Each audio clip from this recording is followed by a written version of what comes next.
Hi, guys. Welcome to Parawomenradio. I'm Amy. Matricide is the heinous act of taking the life of one's own mother. In light of the Gypsy Rose Blanchard case, it is crucial that we address these dark and disturbing topics. If it is not sufficient for us to simply discuss is she or isn't she pregnant, or her turmoil-driven relationship with Ken Urker, matricide, the deliberate act of ending one's own mother's life. This defines Gypsy Rose Blanchard, not the carefully planted lie of Munchausen syndrome by proxy that was planted by ignorant Blanchard and her nasty team.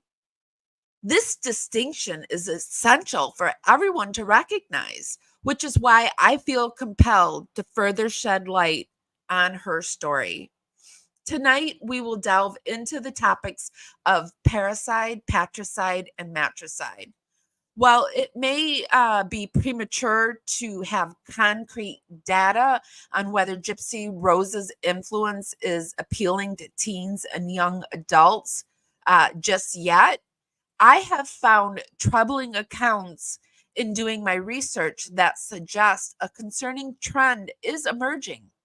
I know these are all bone-chilling topics to cover, and we can all thank Gypsy Rose Blanchard for the chilling rabbit hole we are about to go down tonight. Thanks, Gypsy Rose Blanchard. So join me as we explore these chilling acts and their potential impact on society on tonight's episode of Parawomenradio. Shout out to my dragonflies and my Power Replay crew. Hey, guess what?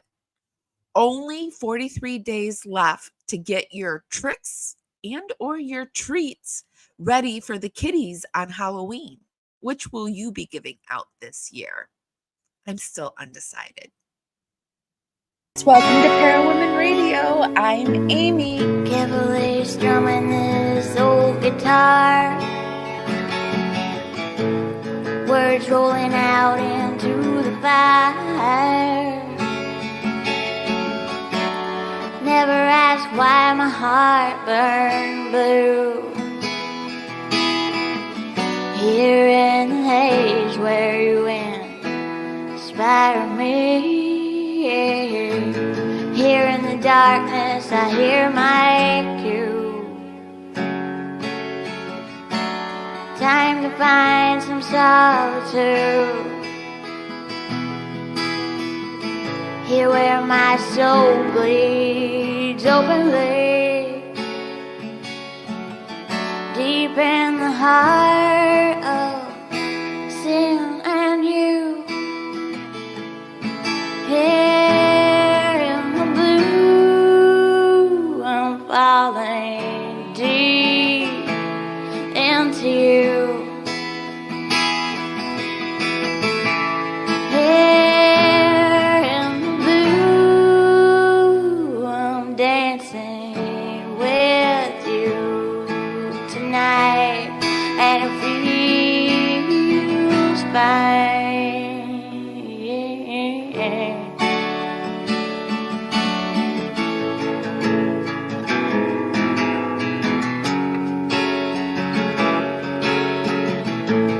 Cavalier's strumming this old guitar again. Words rolling out into our fire. If heaven had wings, I would steal them and fly away with you for a while. Here in the essence of gratitude, your dreamy little smile on my lips. I miss my cue, but baby, I had you.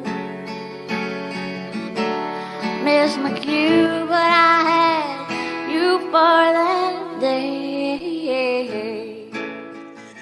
Here in the essence of gratitude, I've got my power crew here on this Wednesday night. How is everyone doing? Um, I just want to get something out of the way first. I'm not really where I'm just not at my best tonight. Uh,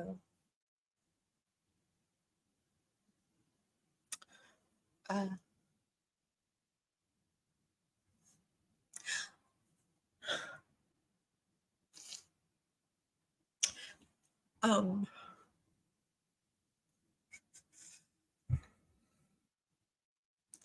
I lost my best friend.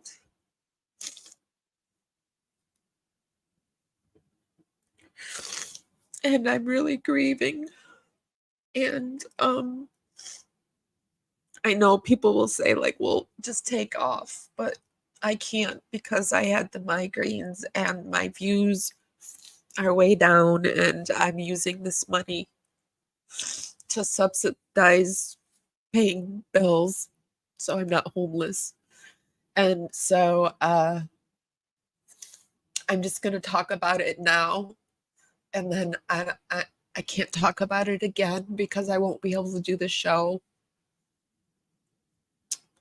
if I keep talking about it, right? So I just want you to know I'm not at my best right now, but doing the show is helping me get my mind off of things. Like researching it today was helpful. And so I think that the show is doing me some good. And I just want you to know that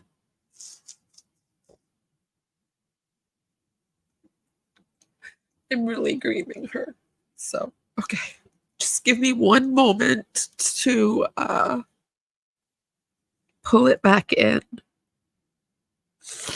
And then we will get going. I want to say thank you to everyone who has shown me love and support, text and email and messages and stuff like that, and sharing stories of your love babies has been helpful. Okay, here we go. Okay, so getting back to the show, I was covering the Carly Gregg case, who was the 14-year-old that committed matricide and attempted to do the same patricide, actually attempted to do patricide on her stepfather, but she missed him. And I was actually covering this case when this all happened. And so I missed the trial today, but I think I will get back to it. But it made me think, like, is this happening more and more? And it seems to be happening more and more in the research that I did. And so we're going to talk about it. And then, of course, we're going to do like a little update on what Gypsy Rose is up to and a few of her shenanigans. But first, let's start talking. Oh, no, before we start, I want to show you this. Let me get it up on my screen. I thought this was interesting while I was doing the research on the case. Let me see, make sure you can see. Okay, you can see. Okay, so you can see that I typed in the Google taskbar, will matricide be on the rise thanks to Gypsy Rose Blanchard? And I thought it was so interesting because what was coming up was these articles, and they're all under, different, they're at different their websites, but they're the same article over and over again. So this tells me that Gypsy Rose Blanchard team is making it so that when you Google these types of things, what pops up is something very similar to this, where it'll be like Gypsy Rose Blanchard. It's her narrative. It's her getting her narrative out. It makes it seem like they're going into like a deep dive of her, but it's just her narrative over and over again. So this is just more things, more false information that Gypsy Rose is putting out there. And it infuriates me. It absolutely infuriates me. And I don't know if like they're paying these sites to put it up there, but it's the same article. It has a table of contents. It has the background, early life, Dee Dee Blanchard, Munchausen syndrome by proxy. And then, at the end, it wraps it up with conclusion that this was tragic. Poor Gypsy Rose, thank God she got out of there type deal. But it's just over and over again. The same article over and over again at different sites. And they're giving themselves ratings. Like they're even taking the time to rate these articles so that they rate high up there. I shouldn't be like shocked or anything like that or outraged, but she just never ceases to shock and outrage me. So I don't get it. Does anyone else get it? I mean, I'm sure I get it. But I get it. We get it, right? We know. But so many of those, like, it's buried. If the only reason mine came up at the top was because it was pretty much the same exact, title. So mine rose to the top, but yeah, it's disgusting. All right. So let me get off my outrage. Oh, thank you so much, main chick Carrie. Your support means everything to me, and I'm really, really grateful. So thank you. And thank you for all your kind comments. I just really can't read them about Maybelline and I just, I'm kind of like, I'll read them afterwards, but I can't read them during the show, or, it won't be good for me. So, okay. But they're really appreciated. Let's get started, and let's start off with me making sure you can see what I'm showing you. Okay. So we're going to start out with parricide. And parricide refers to the deliberate unaliving of one's own father and mother, spouse, husband or wife, children, and or close relative. However, the term is sometimes used more generally to refer to the intentional unaliving of a near relative. It's an umbrella term that can be used to refer to acts of matricide and patricide. So we're not going to really get into too much of the parricide, but that's what that is. And we're going to move along, and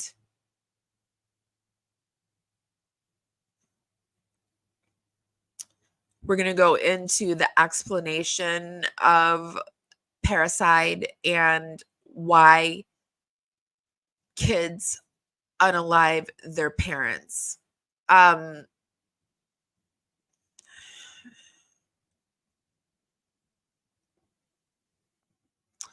Parricide is defined as the unaliving of a parent, mother, or father, or a relative. Guys, also, I will often not read everything and or not show you everything or speed it up or talk over it or something like that. And I do that for fair play use, but I always put everything we view during our lives in the description. So if you ever want to go read anything in its entirety or watch anything, it'll be down there. I like to cite my sources, and I also like to, it's for the other creators. I know I don't need to do all of it, but I think it's the right thing to do. And so I do it. It's a lot of work actually afterwards. Well, not a lot, but you know what I mean. But I think it's important, and so you can always find everything in the description from my shows.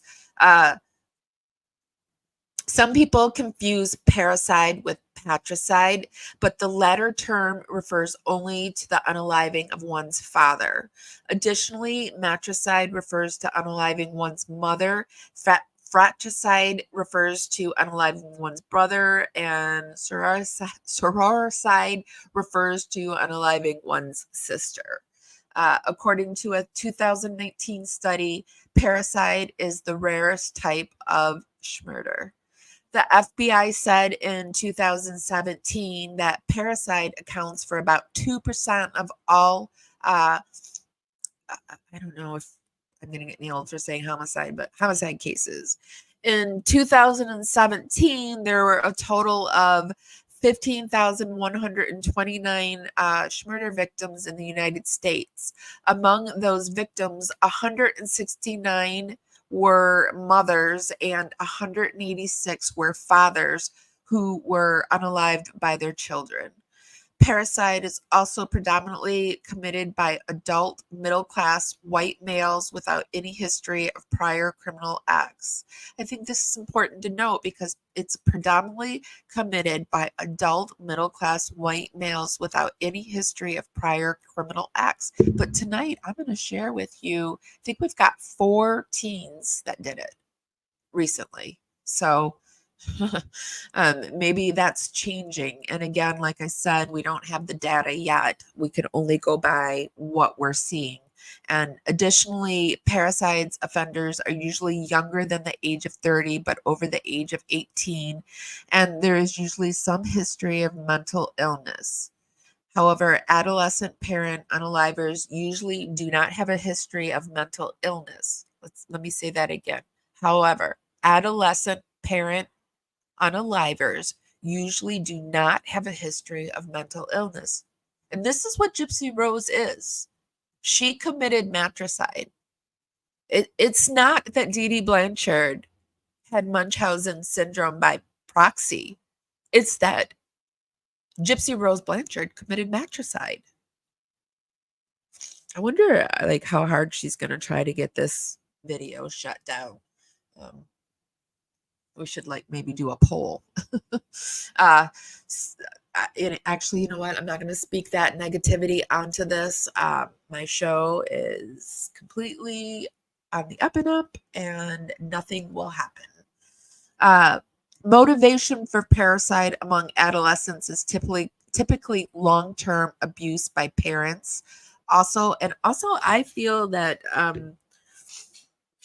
Dee Dee Blanchard did abuse Gypsy Rose long term.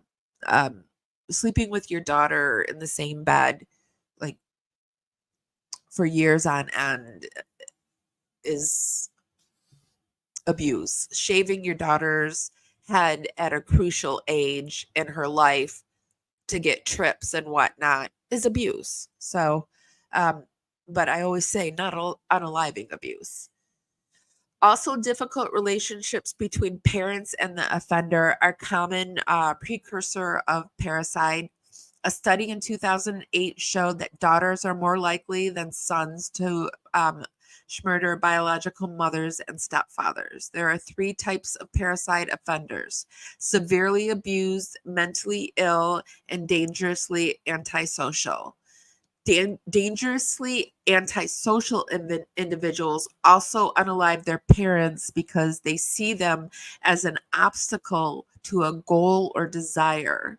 Some of the most famous parricide cases in history include Lizzie Borden, Charles Whitman, Ronald DeFeo, Lyle and Eric Menendez, Sarah Johnson, Stacy Leonard, and Gypsy Rose Blanchard.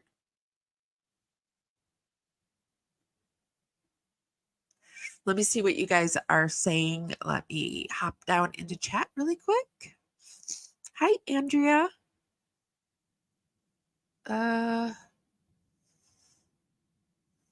Well then, she's got a lot more to try to take down. Everyone is coming for her in full force tonight. Maybe Gypsy wanted to sleep with Dee Dee.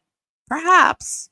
I think if you asked her, and I don't think she would say she did, but you know, maybe. Yes. Thank you, Giselle. Please make sure to give this live a thumbs up and check to see if you're subscribed. If you're not, just subscribe. It won't hurt you. And if you don't like me, you can always unsubscribe. It's that easy. It's a click of the button. Love you, little sis, at Chris, Jetica, and Anna. Malingering. Yes, malingering happened as well. Oh, you already got your Z crown, Giselle. That was fast. Okay, let's move on to our next one. And we're going to look at patricide, or paternal. I'm not going to say the HOMICIDE word because I just have a feeling that that is not allowed on YouTube, but I don't know for sure if it is or it isn't. It just feels like it's not going to be. Is the act of unaliving one's own father. The word patricide derives from the Latin word pater, father, and the suffix cutter or unaliver. Patricide is a subform of parricide, which is defined as an act of unaliving a close relative. In many cultures and religions, patricide was considered one of the worst sins. For example, according to Cicero in the Roman Republic, it was the only crime for which the civilian could be sentenced to unaliving. So now we have patricide, and okay, I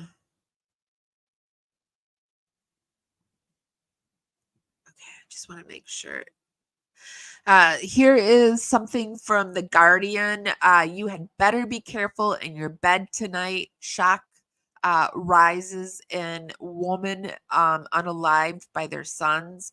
Violence by children against parents and grandparents is Britain's hidden abuse, often misunderstood or ignored until too late. Pioneering research aims to bring it into the opening. Jan, 51, has 6 children. They range from a 7-year-old who is autistic to the 2 eldest, a girl and a boy of 19. 5 years ago, the 19-year-old began to be extremely verbally and physically aggressive towards his mother. Periodically, he would punch me, and he has stolen money from me. He's grabbed me around the neck. He's held a knife to me and said, "I'd like to end you." He calls me scum. None of it normal in our family. Over the past year, the 14-year-old has begun copying her brother after their mother threatened to inform the public when she started engaging in potentially criminal behavior. She said, "She doesn't trust me anymore." The girl refuses to have counseling or see social workers, while Jane, who is on antidepressants, feels so threatened that she retreats to her bedroom to avoid the attacks. "I used to have rules and regulations in the house. Now it's chaos. As a parent, I don't want to have my children arrested. Social services doesn't want to hear or see anything about child to parent violence. It's taboo. I'm told it's my fault, but what if I end up in the hospital or dead? My children have to live with that for the rest of their lives." Child to parent and grandparents violence is a gendered crime. Victims are more likely to be female and the perpetrators male. Some research have been conducted on violence and abuse inflicted mainly by sons aged under 18, but assaults, coercive control, and unalivings by older children is an area that is scandalously under investigated. The red flags that warn risk is escalating are too often disregarded by police, social workers, and GPS. I mean, if you could think about back at Gypsy Rose, I mean, there were definite warning signs. I mean, the fact that Dee Dee all of a sudden got shot by a BB gun at Walmart, and Walmart has closed circuit surveillance, and it just seems like, yeah.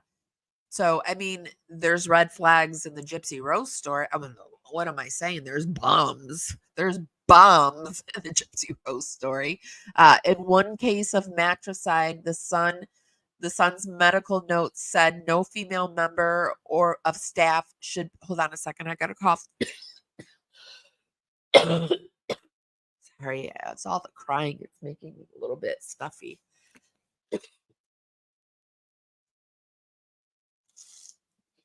Sorry about that. The son's medical note said no female member of staff should be alone with him because he was known to be dangerous to women. Nobody questioned whether he should be living at home with his mother. Support is so minimal, one professional describes it as a lolly stick moving an iceberg. The female census, co-founded by Claire O'Callahan and Karen Ingela Smith, records the unaliving of every woman unalived by a man in England and Wales. The number of women unalived by sons has shown a steady and alarming rise since 2016 after decades of remaining stable. And isn't that interesting? After 2016, when was the Gypsy Rose unaliving? Was it 2015? So it was 2015. And I just think that it's sending a direct message that this is okay. In fact, this is good. You can become a millionaire, just like Gypsy Rose Blanchard. She's wanting to be a influencer. What is she going to influence on how to plot and plan all of this? I lost my place. The number of women unalived by sons has shown a steady and alarming rise after decades of remaining stable. After decades of remaining stable, 2016, there's a rise. The number of grandmothers unalived by grandsons has also risen. While younger women are more. Is everything okay? Stable. After decades of remaining stable. Hold on. I just want to make sure everything's okay. I think I got a text.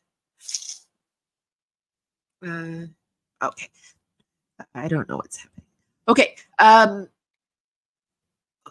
While the number of grandmothers unalived by grandsons has also risen, while younger women are more at risk of being unalived by a partner or ex-partner, it is women in the 60s and older who are at risk from their older sons and grandsons. In the census's 10-year report, 2009 to 2018, 109.8% of the total of 1,435 women unalived by men were, this is in the UK, by men were mothers unalived by sons, while 11 grandmothers were unalived by grandsons over the decade.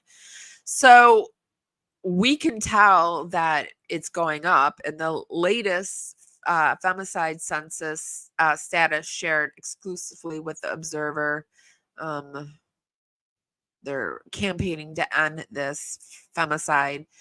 In 2020, the figure for matricide is 15%, 14 unalivings of mothers and 5 of grandmothers in a single year, with 28 cases in which the relationship is not yet known.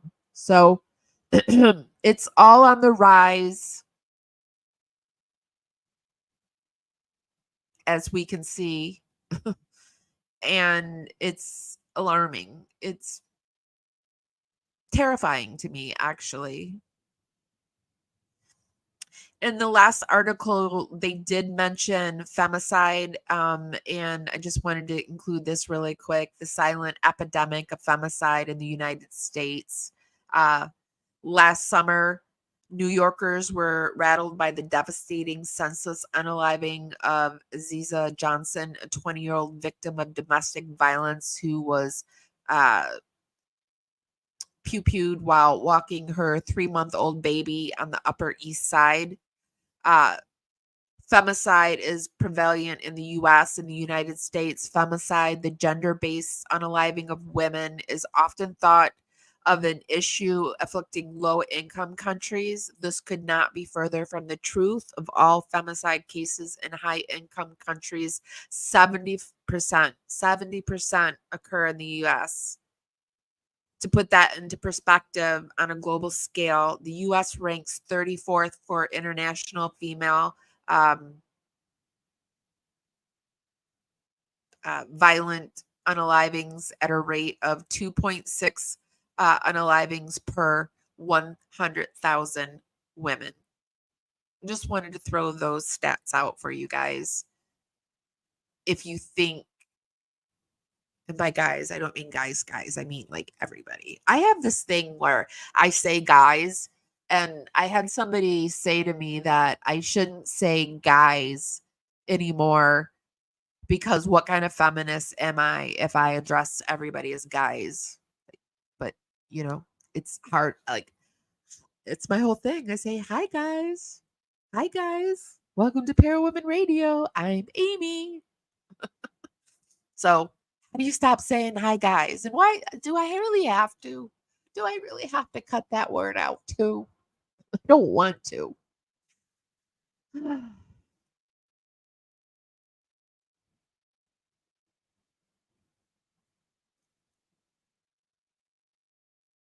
I don't know. We're going to move on to Matricide next, but I want to come into chat and see what you guys are saying so far about all of this.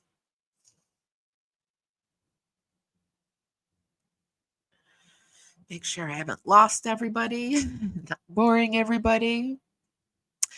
I say hi, guys, all the time. We are all guys. Sizzle, sorry to hear that she can't handle criticism. Don't know what you're talking about. I think you're talking about that Gypsy Rose can't handle criticism. Oh, I never thought about that. I'll try. Oh, I don't know. Sizzle says, I'm running an errand, but I'm listening. Okay. You're so mad at her entitlement. I amen to that. I just am so sick of her. Oh, you got disabled for 24 hours because of her? Yeah, it's getting worse. It's getting really bad. And I don't know the answer to it. I think the answer is just to keep doing it. Just keep doing it. What a horrible life she must be living. I don't care if she has $3 million have to do this all day long, all day, every day, all day long is just, and to live your life in constant turmoil, I just couldn't. I just could not. So, um, okay, so let's get back. Let's go and move on to Matricide, the star of the show, the matricider herself.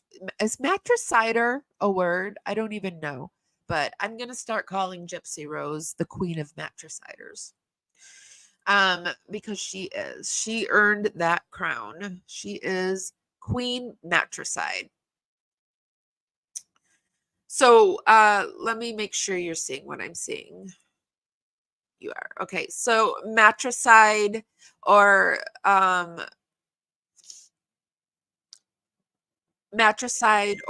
maternal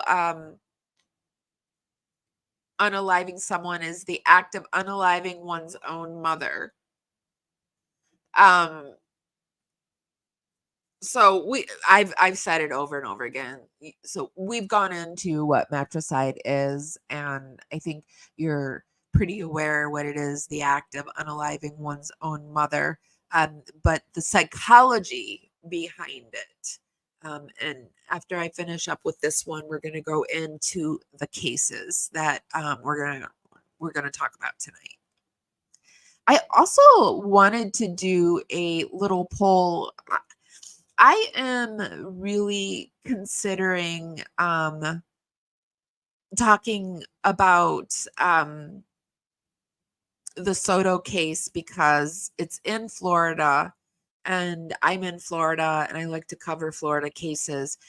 Do I have a lot of people that are following Maddie Jennifer Soto case? I have to be honest, I haven't been watching it fully. And I would be really new to it. So it would be somebody with fresh eyes coming onto it, looking at it. And I just want to know if it's anything you guys would be interested in. Because if you're not, then I don't want to like do that. But I'm gonna throw up a quick poll and um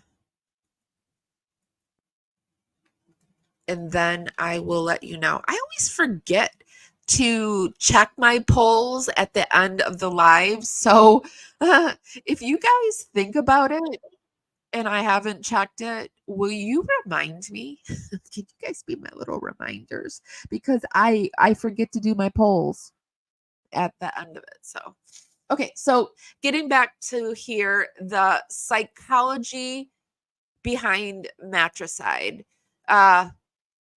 Matricide is the unaliving of a mother by her biological child. It is one of the rarest of reported murders, and it is noted in R.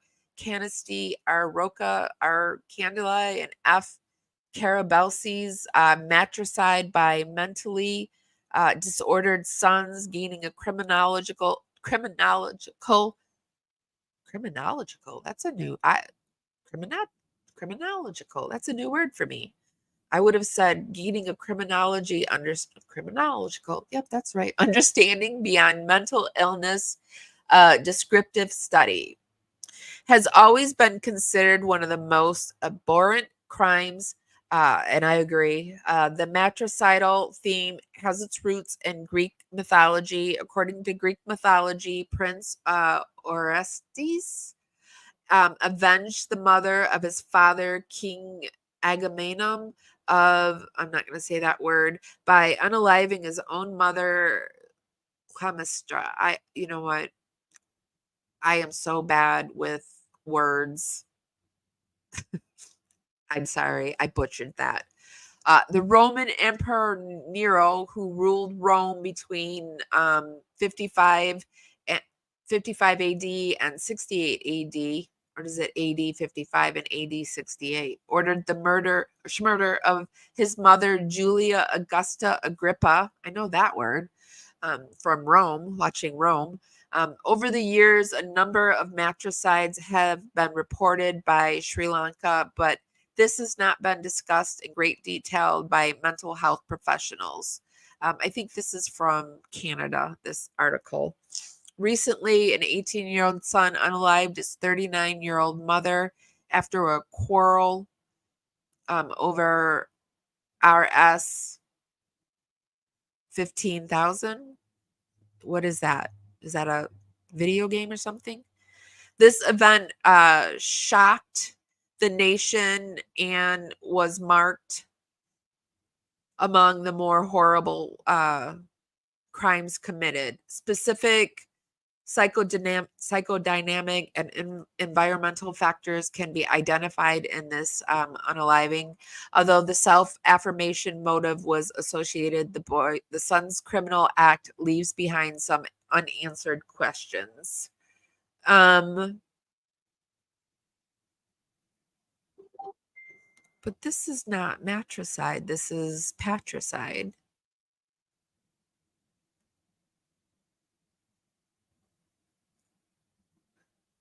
Let me skip forward.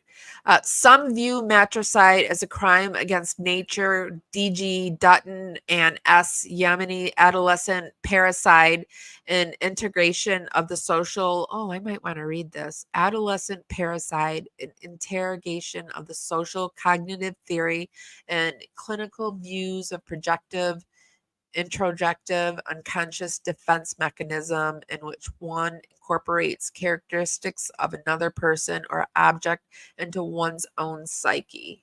Oh gosh, I feel like I'm back in college again. Cycling stated that case histories of parricide by adolescents frequently reveal a history of abuse on the part of the victim and acute depression and ideation of unaliving themselves by the adolescent. There are a number of theories, such as the psychoanalytic theory, the family systems theory, and the cognitive behaviorism, which explains matricide. According to psychodynamic interpretations, the murderous impulse to unalive a parent might have Oedipal origins, as mentioned in R.L. Sandoff's clinical observation on parricide, a defense against hostility or in incestuous desires, as mentioned in S.G. West and M. Fieldhauser's book. According to the family system theory, the primary cause of matricide is attributed to an abusive and pathological family structure. These families often have a conflict-oriented style of problem solving. I would say that there was a conflict problem solving in the Gypsy Rose case for sure. Based on this theory, offenders experience chronic hatred for the parent victim. West and Feldscher mentioned that American psychiatrist Dr. Frederick Wortham described sons who unalive their mothers in terms of the Orestes complex, which refers to ambivalent feelings towards the mother that ultimately manifests in rage. According to F. Wortham's Dark Legend, a study in Schmurder, matricide represents the unconscious hatred for his mother's superimposed. This is on sexual desire, but this is on a son. I think, like with Gypsy, it was more the mother not letting her mature into a sexual being. It's more like that. I do have Matricide by teen girls. Few bonds are as resilient as the one between a mother and daughter. So what motive could be strong as to sever it forever? Teen girls tend to unalive their mothers for one of two reasons. One, they snap after a mother's extensive abuse. 2, they have become the abusers themselves. Let me say that again. 1, that they snap after a mother's extensive abuse or dose. They have been the abusers. They have become the abusers. They have become the abusers. Sorry, I'm going to say it one more time. They have become the abusers themselves. The abused becomes the abusers themselves. Sorry, I said it one more time. I can't take it anymore. Given the turmoil that can erupt between mothers and daughters during adolescence, it's surprising how rarely teen girls unalive their moms. In fact, 15% of the less than 2% of parricides in the United States are daughters who unalive their mothers. The majority of women who unalive their mothers are adults. Less than 20% are under 18. And we must remember that Gypsy Rose was not a teenager. The reason why I'm looking at teens, because I feel like she has the greatest potential to influence teens, because Gypsy Rose was getting to be a middle-aged adult, 25, sorry, a middle-aged 20-year-old. How about that? A middle-aged 20-year-old Gypsy Rose was becoming.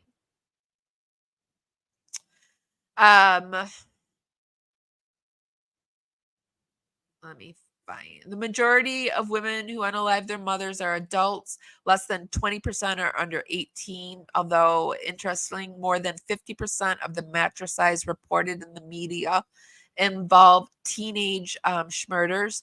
Those who do are typically between 14 and 17, and almost half have an accomplice, usually a boyfriend or a friend who sees him or himself as a rescuer. Now, we know that Gypsy Rose fancied her, that she acted more like a teenager, and she fancied herself as a child / teen. And she obtained Nicholas Godejohn and brought him in as her rescuer, made him think he was her rescuer. The most common reason adolescent girls unalive their mom is to stop abuse. Take the case of 15-year-old and 16-year-old boyfriend recently arrested for the unaliving of girl's mother and stepfather amidst allegations that she had been raped by her mother's husband. We're going to take a look at this one. Or that of teenager Tess Dam, who conspired with her 17-year-old boyfriend to unalive her severely alcoholic and neglectful mother after police and social services had been contacted numerous times with no relief. You can't tell me what to do. In January 2010, teenage twin girls Tasmaya and Jasmaya Whitehead were arrested and charged for the beating and putting a knife to their mother, Nikki Whitehead. By all accounts, these 16-year-old, once honor students and Girl Scouts, had become dangerously antisocial prior to their unaliving of their mother. They had previously assaulted their mother, stolen money from relatives, and lived for a year and a half with a great-grandmother who was so afraid that she got a deadbolt for her bedroom door.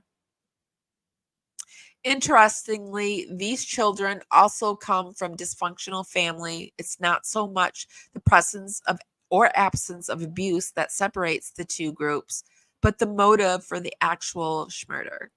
This dysfunction can range from extreme overindulgence when the parents finally does attempt to set limits or boundaries, the teen erupts in a deadly rage, to physical or sexual abuse. The adolescence internalizes the abuse aspects of the parents and turns the tables. Abuse, a cause or a backdrop. Family dysfunction exists in virtually every household where a teenage girl unalives her mother. I started to laugh because I thought it was going to say that family dysfunction exists in virtually every household that has a teenage girl in it. I just remember being a teenage girl and the turmoil. It was turmoil. So that's why I giggled a little bit, but it obviously was not saying that. It was about to say where a teenage girl unalives her mother. Of course, there are a lot more problem-filled households than schmurderous teens, raising the question of what separates those few where a parent ends up unalived than the rest. Are these homes more dysfunctional? Are these girls more antisocial? The answer to both these questions appears to be yes. Abused girls who snap and unalive tend to come from homes where family violence, substance abuse, and multiple forms of abuse and neglect are present. Single parent homes are vulnerable. Even if there's a non abusive parent, the other parent does not protect, which, right? Rod did not protect Gypsy Rose. In fact, yeah, no, I would say he threw her to the wolves. It is also common, although not inevitable, that a teen unalives a parent only after unsuccessfully trying to get help from other people. Now, we know that didn't happen with her. While severely abused girls who unalive rarely show an escalating history of violence towards their mothers, which, I mean, I would say Gypsy Rose showed an escalating abuse, his escalating violence, because I mean, we got the BB gun before it, and you can't tell me that Gypsy Rose wasn't in that little pink house screaming at her mother, running the show, because I 100% believe that now. It's not proof. I have no proof. It's all alleged, my opinion for entertainment and educational purposes only, but you cannot tell me that the little opossum was not running that pink house. This is often in part due to inadequate or absent limit setting by parents, combined with a history of failed and rebuked efforts at discipline. And I am sure Dee Dee was trying to discipline, but I mean, Gypsy was a 24-year-old. It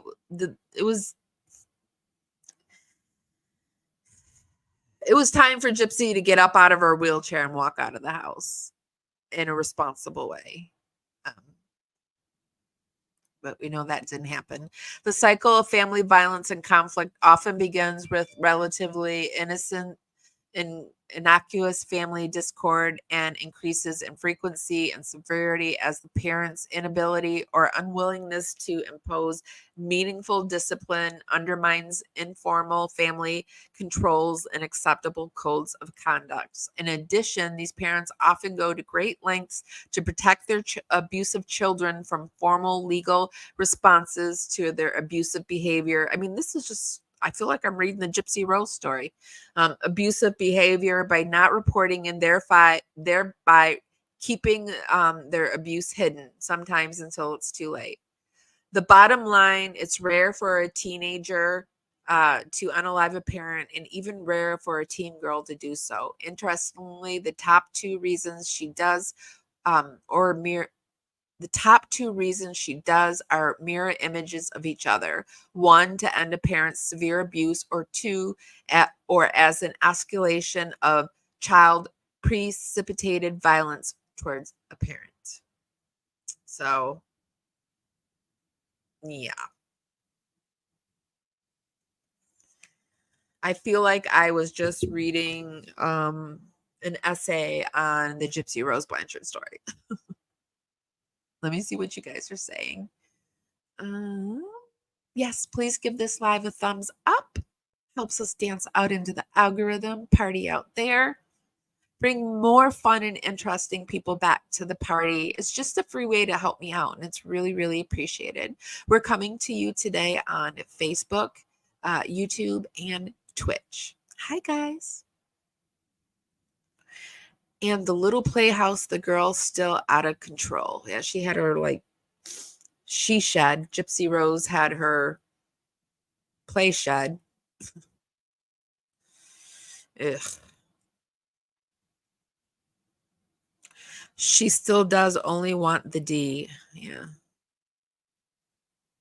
He's benefiting now big time, isn't he? He's all up in her grill now.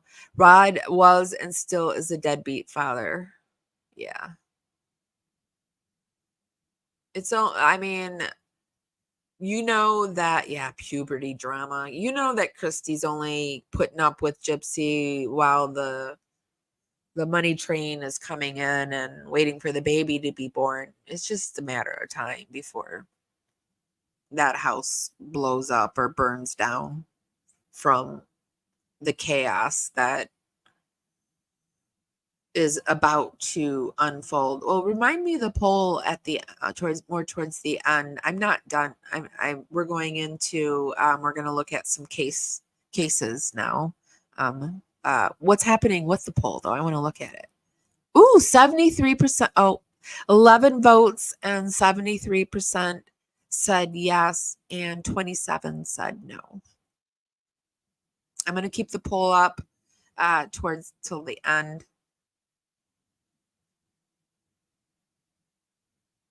Oh, it doesn't even make sense, the poll. Are you soda case from the start? Sorry, guys. I'm going to end that poll because it makes absolutely no sense. But I got a little idea of if you're interested in it or not. Okay, let's keep going.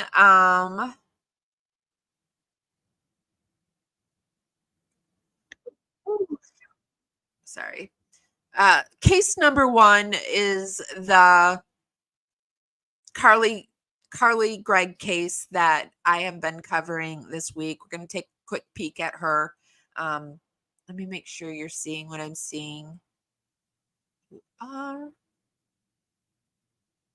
Body, 14-year-old allegedly invited friend to see mom's corpse after unaliving her, police said. Carly Madison Gregg, 14, was arrested in March in connection with the unaliving of her mother and the shooting of her stepfather, per authorities. So that's the mother. A teenager accused of fatally shooting her mother before attempting to do the same to her stepfather allegedly invited a friend over to view her mother's body, authorities say. Carly Madison Gregg, 14, was arrested in March in connection with the shooting, unaliving of her mother and the non-fatal.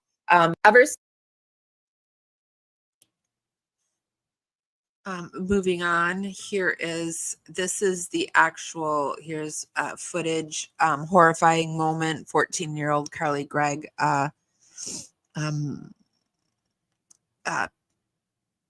puts the bullets in her head, and apparently she did 3 of them.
And she starts texting, and she's texting her friend, asking her friend if he wants to come over.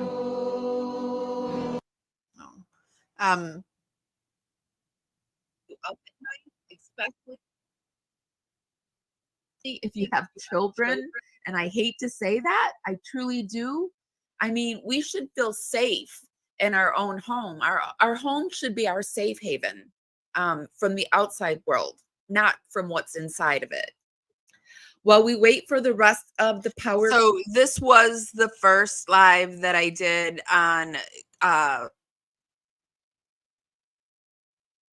Carly Gregg. I have about 4 or 5 videos on her. I started her case started this week, and we were covering it live during the day, but I just couldn't do it today.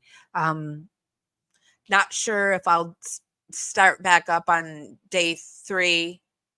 Wait, is it day 3? Like Monday, Tuesday? No, I think it would be day 4 tomorrow. I'm pretty sure that the state has rested, and now the defense. It's interesting because after she did what she did to her mother, then she waited for her stepdad to arrive home, and she attempted to do the same but missed and then ran. And her stepdad was brought up on to the stand by the state, but he went for her. He was a witness for her because, like, he said that she was out of her mind, that well, I don't know, that he had never recognized Carly as being that way, that Carly never showed any form of anger in the house. She would have many breakdowns, but that was about it. And so he said that he talks to her virtually every day. The only times that he doesn't talk to her is if he gets off work too late and he can't, and the phones are shut off. So, and he says he considers himself her father. And it was also brought up that Carly's father was abusive, forced her to drink alcohol with him and do other substances. And the whole reason that she unalived her mother was because her friends were concerned about her substance abuse use. And so they told her mother, and the day they told her mother was the day that this happened. And I just think she didn't know how to handle it. They're charging her as an adult. She's being held at an adult prison. And I just think that the carry through of the action of what was going to result in just wasn't there for her. What do you guys think about the Carly and Gregg case? Somebody said to me that she deserves to be gone forever, just like the teenage boys that do it. Well, I don't believe that teenagers should be put away for the rest of their lives. I don't. Not a 14-year-old. She was offered 40 years as a plea deal. She needs help.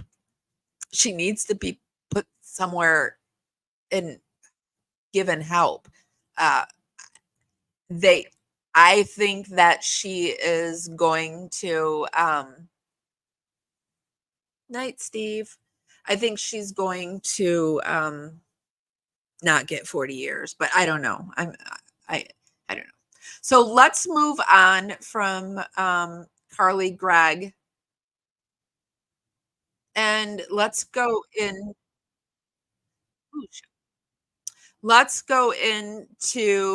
teen girl Lexi Brown. Morning hours of June 14th to what officials call a, quote, cutting incident. Now, the victim in this case said that she had been asleep when her own daughter, Lexi Jade Brown, 15 years old, allegedly attacked her with a knife.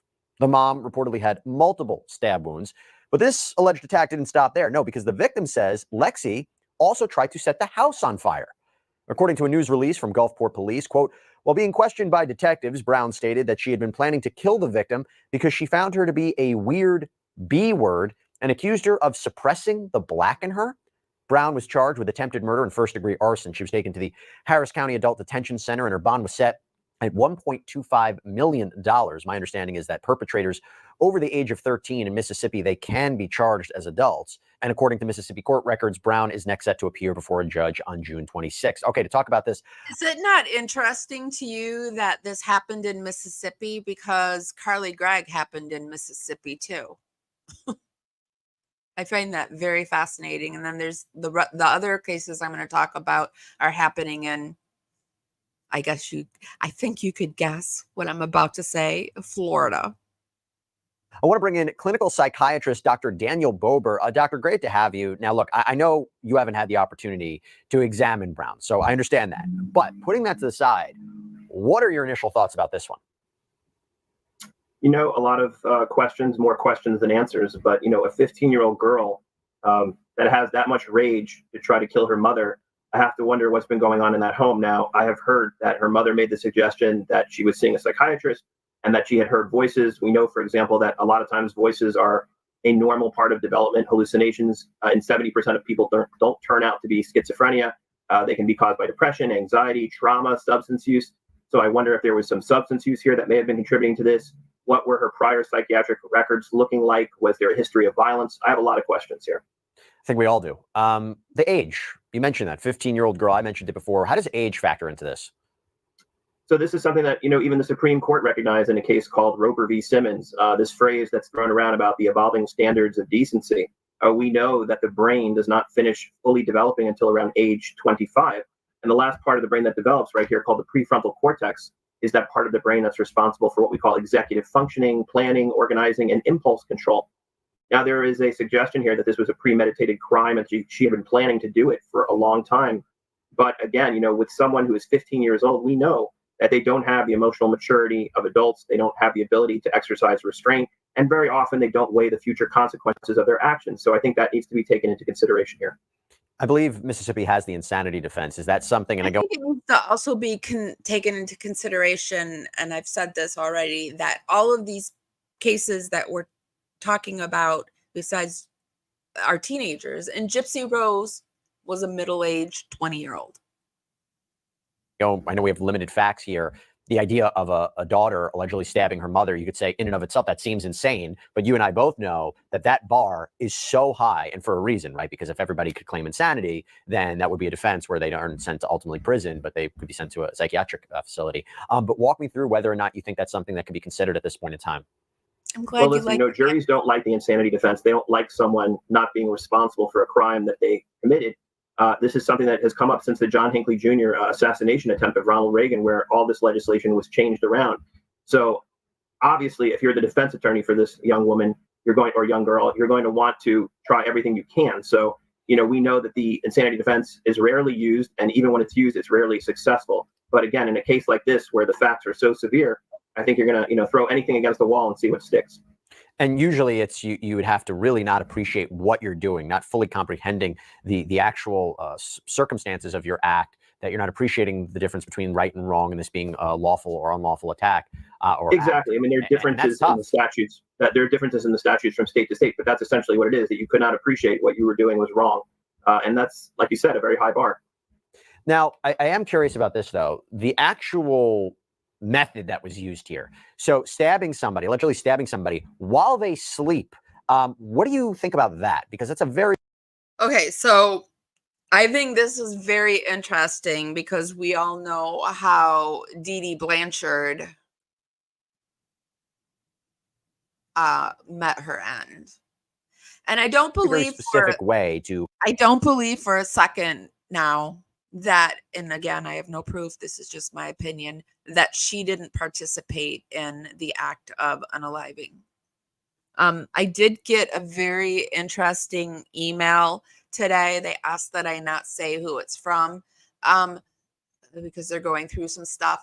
And it's a whole thing on the taxi cab driver. I got a lot of info now on the taxi cab driver and the 45-minute taxi cab we're gonna go into it. Ultimately try to kill somebody. Well, that's why I said when we started the conversation, there had to be so much rage there, because stabbing someone is about as up close and personal as it gets, and doing it while they're asleep and essentially completely defenseless. There's a special rage, I think, that must be present in someone to do something like that. So I don't know what was going on in this home, and I don't know what was going on inside this young girl's head. But whatever it was, there must have been so much resentment and just blind rage that she would do something to a woman who was her mother and do it in such a savage way. Pretty frightening case when you think about it. And I always say, when I talk about these stories, I'm constantly reminded how this world is so unpredictable. It's scary. I know. And honestly, one of the scariest things that could happen, something that comes out of nowhere, is if you get hurt, you get injured. What do? But that is why I want to take a minute to call out our great partner and sponsor, Morgan. The uploading documents. We want to do, so much and look at so many different factors, even look at something medical like a seizure disorder. Hallucinations in someone this young, there are a number of neurological things you would want to rule out. So you may want to get what we call an EEG and an MRI and look at other things to make sure that there wasn't, even a tumor that was growing in this young girl's head. You just have to look at everything. If with these alleged, I don't even know what you call it, is kind of these statements that she allegedly made to law enforcement, possibly a confession that she's a weird bee, her mom's a weird bee, and she was suppressing the black in her. What do you make of those specific statements? Maybe some of her friends were of African-American descent.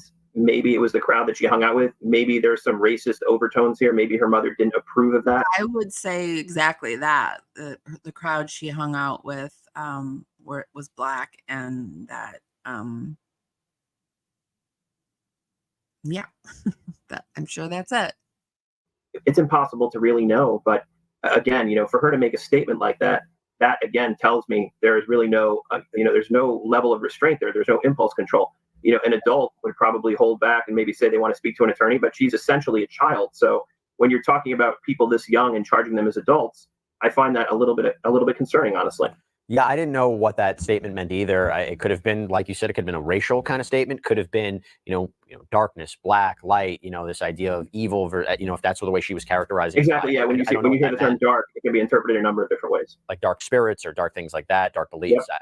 I don't. I really don't know.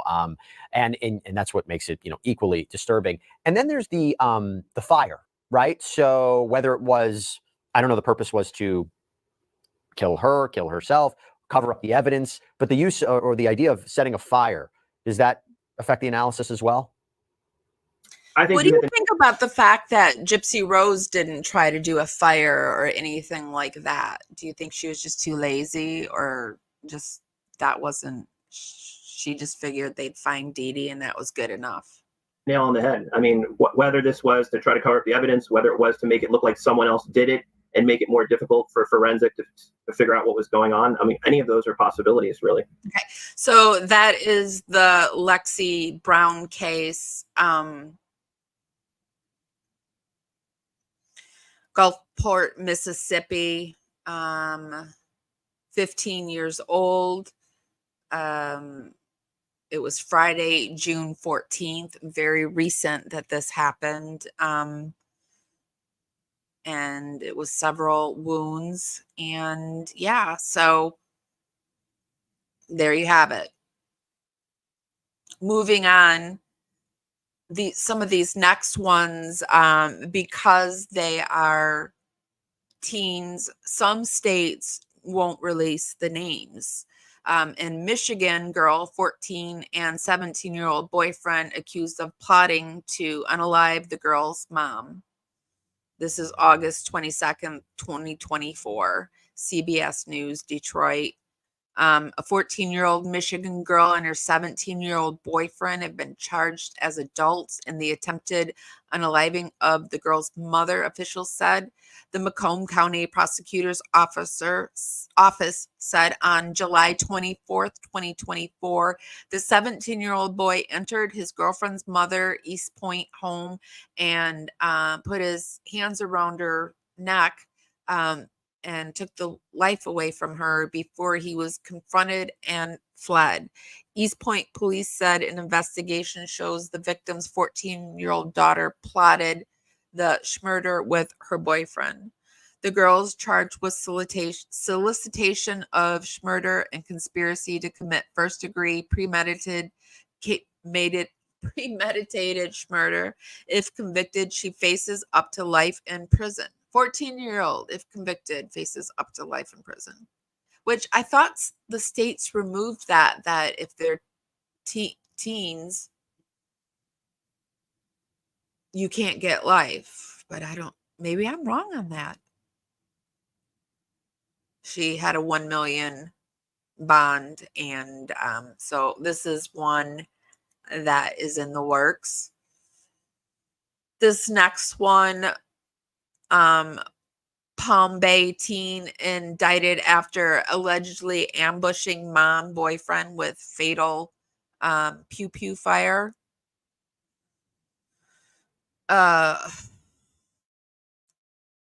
A grand jury on Tuesday indicted a 16-year-old Palm Bay on murder charges after police say the teen unalived their mother and their mother's boyfriend before trying to make the scene look like a break-in. According to an affidavit from the Palm Bay Police Department, 911 dispatchers received a call about a possible break-in just after midnight on July 7th. When they arrived at the residence, police said they found one woman unalived in the living room and one man. Sorry, I lost my place. And one man unalived in the bathroom of the home. The victims are 38-year-old Kelly McClum and 22-year-old Matthew S. Police were able to make a contact with teen at the scene who said they were home alone when an unknown male tried to gain entry to the house. The teen said they locked themselves in their room and sometime later heard the couple come home, followed by screaming and gunshots. The teen told police they waited about an hour before coming out of hiding, which is when they found the two bodies, one being their mother and the other their mother's boyfriend. According to the affidavit, police obtained a search warrant for the home where the officials found bloody knife and bloody footprints that matched the same pattern as the bottom of the teen's shoes. I mean, did you not? Have you not watched any true crime? Oh. Additionally, the affidavit says shattered glass was found on top of one victim and the other victim's phone, which did not match the teen's story that the break-in happened before the couple got home. There were also many cameras affixed to the exterior of the home, which showed no motion in the front or backyard until police arrived at the scene. So there's that one.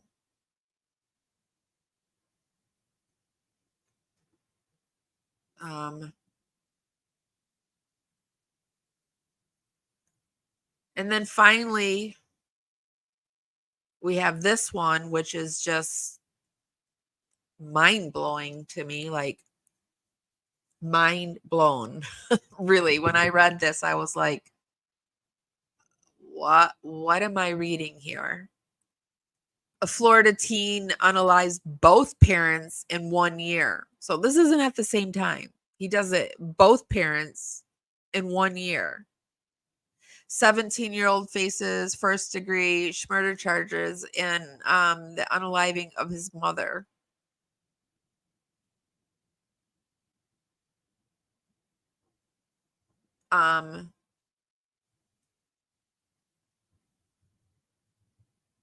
Hold on a second.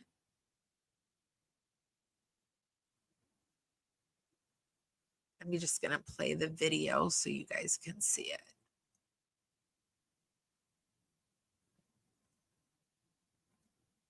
It's not letting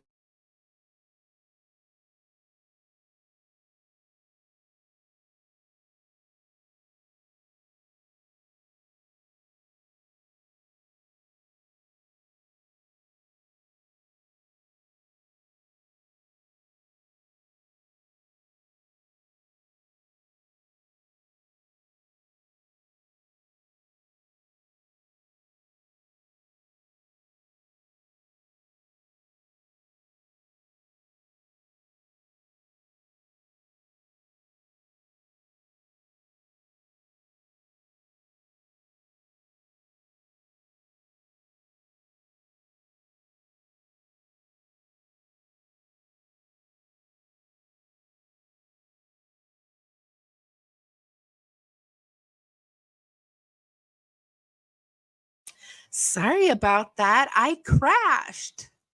Kaboom. Gypsy Rose pisses me off so bad that she made my laptop crash. Thanks, Gypsy Rose. Thanks, Gypsy Rose. Ugh. Okay, let me get my screen back together.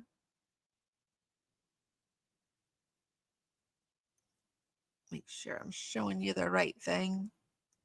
Here we go. So this is a teen that unalived his mother and his father in 1 year time, but not at the same time. It's been an unbelievable case here. A 17-year-old boy, once arrested for killing his father, is now arrested for killing his mother in Polk County. Her killing happened Sunday evening in a 55 and older community in unincorporated Auburndale. And Fox 13's Kyla Byron tells us about the young suspect who the sheriff is calling a violent predator. In a shocking twist, the sheriff says Colin Griffith was arrested back in February of 2023 for shooting and killing his father in Oklahoma. Those charges were later dropped. It was really a sad day. Kay, a resident of the Hamptons community, told Fox 13 she was house sitting for her neighbor who was away in the Florida Keys. Her neighbor's 17-year-old grandson, Colin Griffith, arrived on Saturday. And shortly before 3 p.m. on Sunday, his mother, 39-year-old Catherine Griffith, arrived and the two got into an altercation. They were yelling at one another, and he grabbed her and drug her in the house. And like I said, I don't know what happened on the inside. I really don't. I feel so sad for the mother. I mean, the grandmother. You know, she's a friend of mine, and I feel really, really bad for the whole family. Investigators say Colin called 911 for help around 6 p.m. after saying he and his mother had gotten into a fight.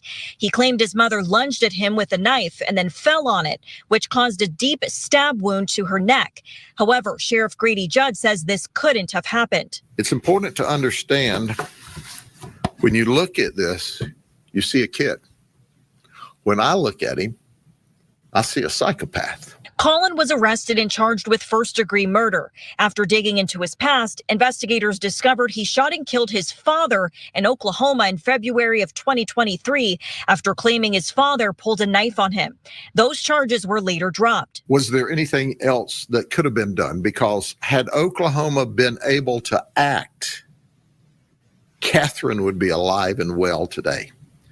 But because she took him and tried to do like a mother should do and take care of him, she's now dead. The sheriff says Colin was Baker acted twice after the shooting and threatened to kill himself and his mother on more than one occasion. DCF had been involved with the family, and back in November in Charlotte County, where they lived, Colin was charged with domestic battery against his mother. She just lost her daughter and undoubtedly her grandson, so it's a sad day for all. Colin is charged with first-degree murder, kidnapping, and violation of a no-contact order. The sheriff is requesting he be charged as an adult. In Polk County, Carla Byron, Fox 13 News. Oh, I don't doubt he's going to be charged as an adult. So there you have it.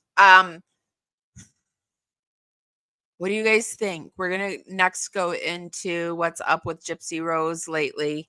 But those are the cases and the content I have on the Matricide. Do you think that Gypsy Rose is making it so that, yeah, and I just wanted to say I believe Gypsy Rose researched true crime on her laptop as well. And I think Gypsy Rose continues to this day to research, because I don't think Gypsy Rose knows how to feel. And an educated Gypsy Rose is actually a very dangerous Gypsy Rose. And she's becoming educated. She is. They sit in court. They flip the judge off. They flip the jury off. It's all a big game. The ultimate betrayal is to do that to your parents. Yes. Especially since she could have just got up and walked away. It didn't need to happen, like she says. She is not a victim of Munchausen syndrome by proxy. She's a matricider. She's a dirty, filthy matricider. A lot of crazy stuff happens in Florida. The Moog Road Schmurder Oscars Solace happened last April, just down the street from me. That was in Holiday, Florida. I'm like a block away from it. I'm like not far from some of these cases, I don't think, that are happening. So yeah. But but it's on the rise. This is on the rise since 2016, it says. And Gypsy decided to do her thing in 2015. Do you think Gypsy Rose has any role in this? The kids nowadays see other kids getting away with schmurder, exactly, literally. So where's there anything to sway them from doing anything? I mean, look at Gypsy Rose, made out pretty good, and her family too. They just had to sacrifice Dee Dee. Dee Dee had to go.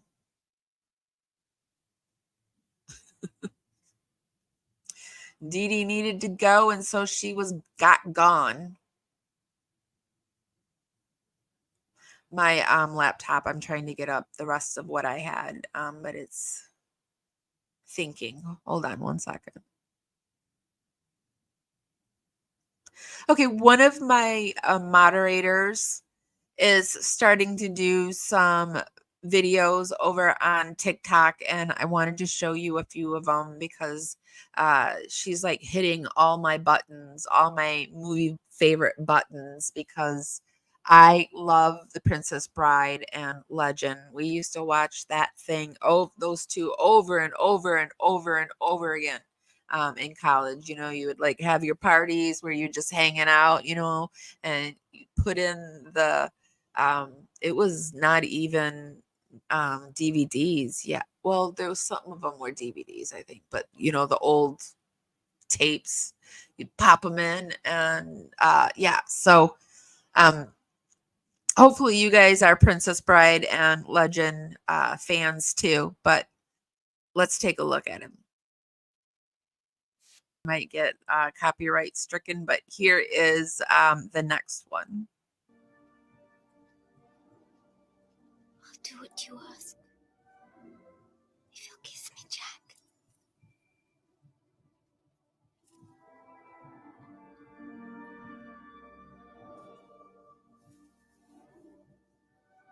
Easy enough.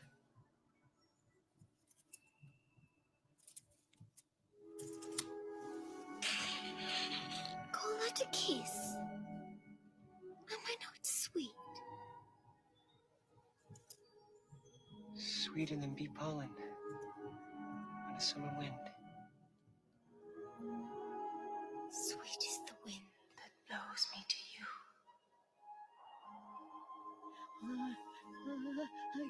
It's fairy magic. Lily? Lily? Yes, Jack.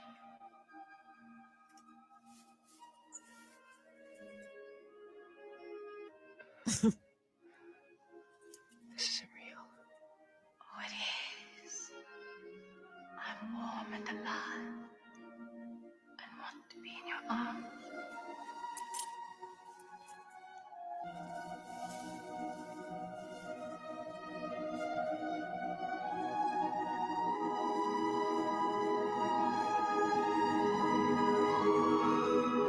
No, I can't.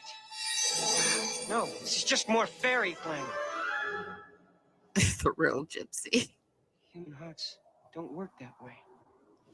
What care I for human hearts? Soft and spiritless as porridge. A fairy's heart beats fierce and free.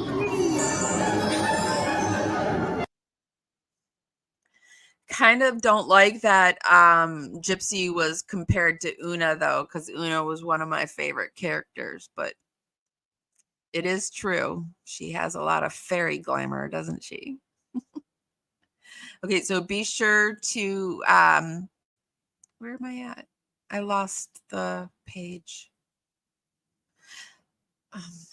Hold on one second.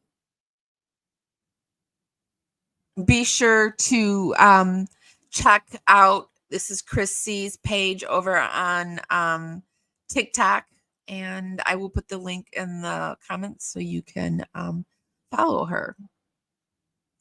I also have a few other things.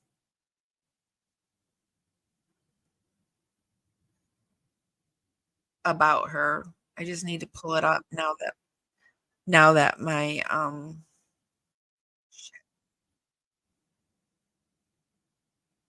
okay, here we go. Video. Oh, I'm going to this thing. It's called Rebirth. It's like a parenting counseling. Okay, so let's have a look. I just saw this. I stopped what I was doing. I went back. I was like, I have to screen record and do a blind react with you guys, because when I saw this, my jaw hit the floor and I knew that you guys had to see this with me. So first off, let's have a little look. So Rebirth. Oh, professional perinatal counseling. She says it's couple counseling, but I don't think so. Okay, we specialize in diagnosing and treating perinatal mood and anxiety disorders. Oh, is this kind of like the freakouts you were having with Nick? Oh, it sounds like it. Are you now blaming it on being pregnant? Interesting. Blaming everything not on to being minimize, pregnant.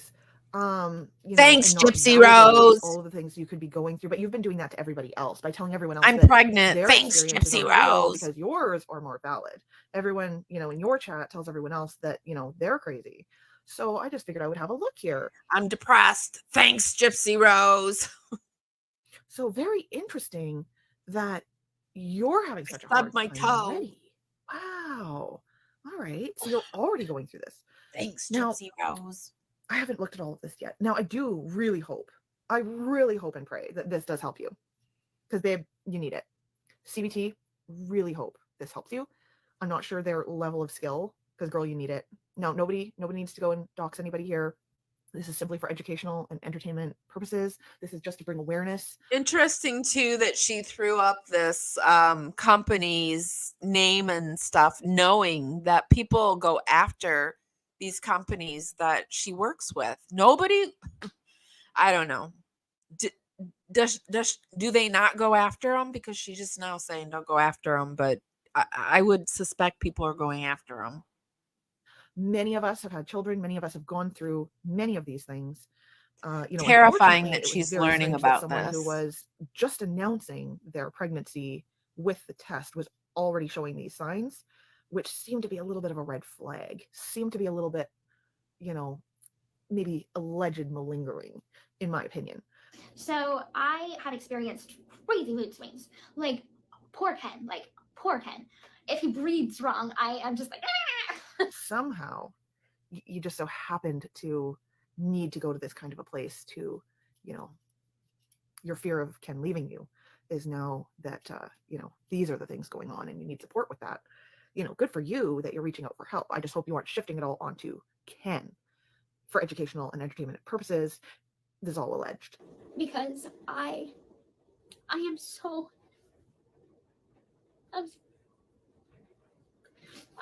in love with this man. In the 5 years that we were separated, I was in pain. I couldn't get over him. I always felt lost. I always felt like my person was within reach. I just couldn't get to him.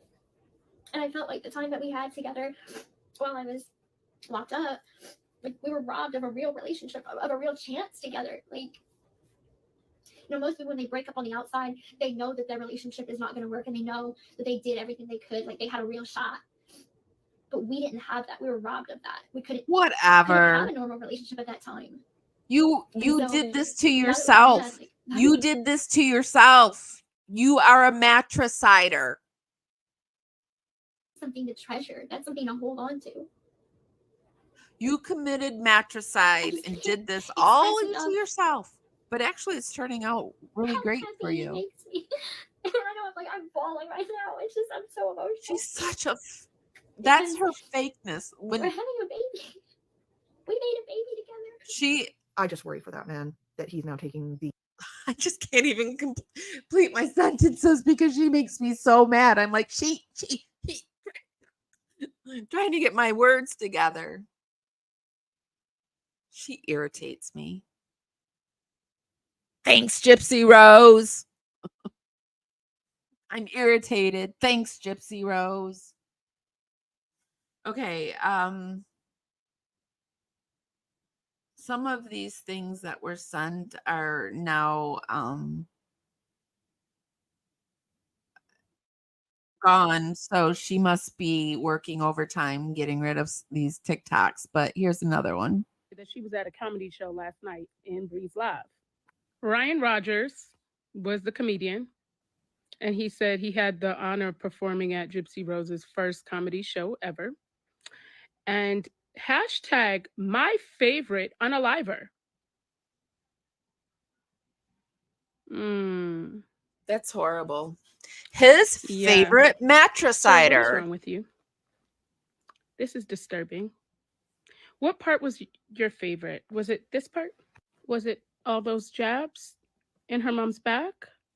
Oh, it might have been the tattoo. Let's visit that. Was it the fact that she did the tattoos for her mom's jabs as a trophy? Is that your favorite part? I'm just asking for a friend, Mr. Roger. Or was your favorite part the fact that she used someone with autism that was collecting a disability check with a low IQ and other mental health issues at the time? Again, he was collecting a disability check. Was that your favorite part? I would really love to know what your favorite part was. Because considering she's your favorite unaliver, I would really want to know why. Can you oblige us and tell us? I'd appreciate that. And, if you want to make a little comedy out of it, because I don't think anything about that was funny, because where was the punchline, sir? He was just out to get publicity, and I would say he got it. He got what he was out for. Okay, guys, that is all I have for tonight. Let me make sure. Since I lost my notes are gone, but I just wanted to say that I am ordering the stickers this week, and they should be ready for October. I'm going to do some merch. I'm going to do some teas as well, and maybe something else. So they're going to be limited edition exclusives, like one time done. So collector items. So if you like to collect things, it's going to be that. I also have a sponsorship coming up. So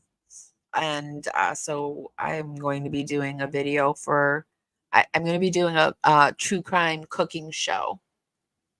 I think it's going to be called Last Eats, EATZ. And we're going to talk about true crime and the last food people on death row were served, or the last food that happened in crimes. And we're going to do that. So I'm kind of excited about that. And yeah, so I'm going to take us out. I have a few videos. They're very short, of my Maybelline. I just want to honor her. I'm really missing her. It really just doesn't feel real, and the pain, it kind of feels like it's intensifying. It's like,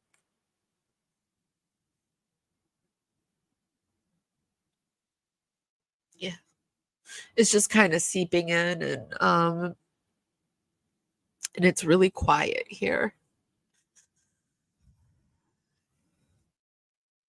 She was a little girl, 6 pounds, but she had big energy and a big presence. And I got her as a social worker from one of my clients. They weren't taking care of her. And she came during a very difficult time in my life. And I was really hoping that she would be with me when I made it out of the hole that we were in. Feel very close to being out of it. And I really wanted her with me, but it is what it is. I was never able to have a daughter, a child. And so she was my daughter. I did everything for her. She never left alone. My life was planned around her. So, but in the end, it makes me very sad that I couldn't do everything possible to save her because I didn't have enough money. So I couldn't save my best friend because I didn't have enough money. And that makes me incredibly sad.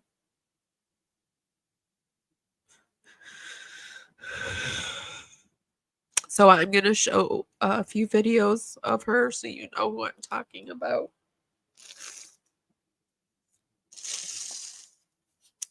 Yeah. Oops.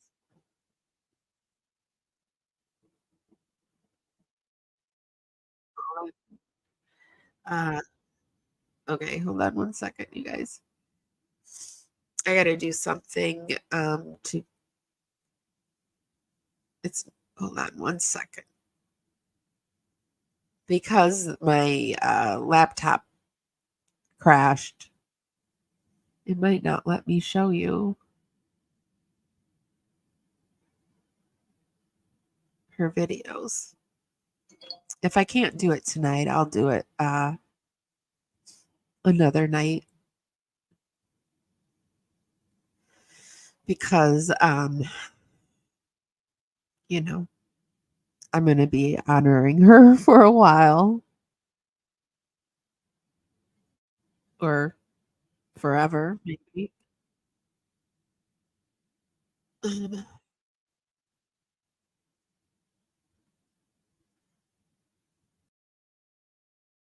Okay. I'm getting feedback.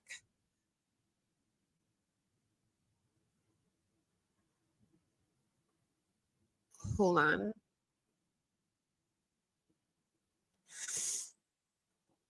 Sorry, I just sniffed right into the computer.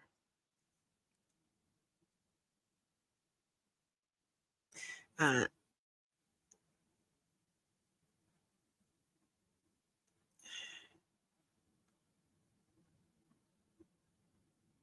you know what?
Sorry, I got kicked off again. So I'm not able to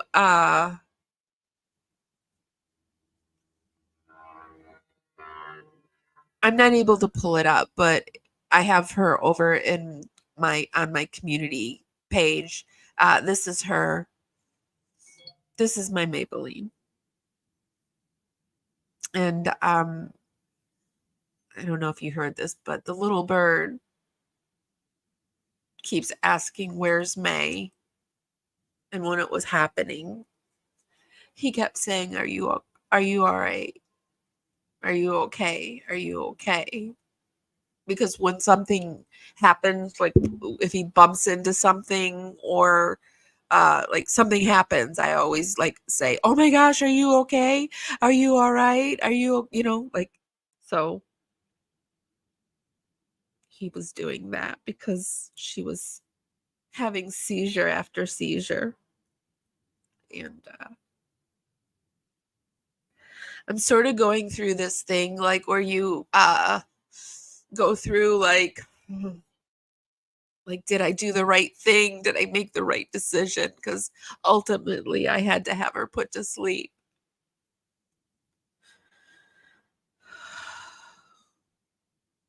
So I'm going through that too. But I'm really trying hard not to go down that road. And I said to my ex-mother-in-law, I said, now she's my little angel. And I guess like if things start going really right for me, I know who's doing it.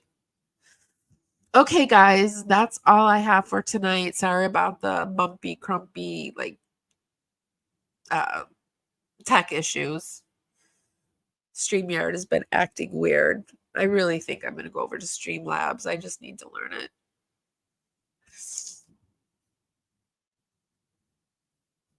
Oh, I did say you did hear it. Okay. All right, guys. I think that's all I have. I'm going to go. Be sure to give this live a thumbs up and make sure you are subscribed. I love all of you guys too. And thank you for the support. I just can't read your comments because, yeah, I have to go and then I'll read them. You know how it is probably if you've lost somebody. But I just want people to know it's more than just a dog. It's just more. And it's always been more. So if nobody's told you this today, actually, I gotta get the outro queued up because of the problem. All right, guys. If nobody's told you this today, I'm telling you this. And even if somebody has told you this, I'm still going to tell you this. I love you guys so, so much. And I'll see you next time. Bye, guys. Hi, guys. Welcome to Parawomenradio. I'm Amy.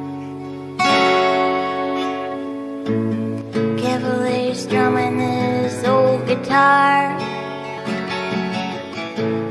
words rolling out into the fire. Never ask why my heart burned blue. Here in the haze where you inspire me. Here in the darkness I hear my cue. Time to find some solitude. Here where my soul bleeds openly, deep in the heart of sin and you. Here in the blue, I'm falling deep into you. Here in the blue, I'm dancing with you tonight, and it feels fine.